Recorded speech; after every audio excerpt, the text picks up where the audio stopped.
Moderniser le secteur routier est un enjeu de développement majeur pour le Congo. Le développement des transports s'inscrit dans un plan national des transports visant à mailler l'ensemble du pays d'infrastructures nationales et transfrontalières. Ce plan a été adopté en 2004 par le Parlement congolais en concertation avec les bailleurs de fonds internationaux, parmi lesquels l'Union européenne et la Banque mondiale. La structuration du pays en route en terre, avec revêtement en latérite et autres matériaux viables, se fait progressivement. 5000 km, représentant le quart de l'ensemble du réseau classé, sont déjà ouvertes à la circulation. Ces routes, praticables toute l'année, constituent des couloirs de prédilection pour dynamiser l'économie rurale. Le réseau routier du pays a connu une grande progression depuis 2002. Près de 1000 km de routes nationales, préfectorales, sous-régionales et plusieurs voiries urbaines ont été bitumées et ou réhabilitées.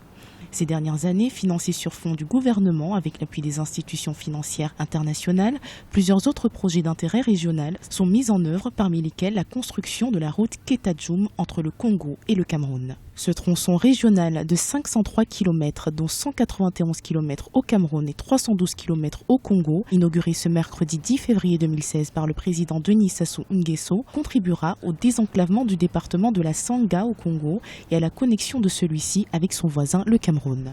Le total de cette belle et florissante aventure s'élève à 72 milliards 27 millions de francs CFA, répartis de la manière suivante.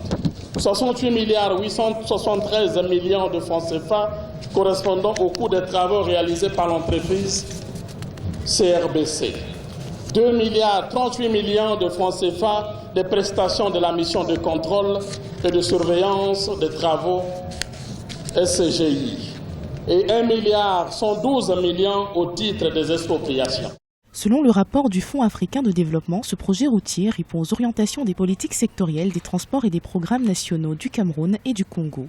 Les deux pays mettent l'accent sur l'importance de l'aménagement des infrastructures routières du point de vue de leur contribution au désenclavement des zones rurales, à la réduction de la pauvreté et à la croissance économique, ainsi qu'à l'amélioration de l'accès aux services sociaux de base et à l'intégration régionale.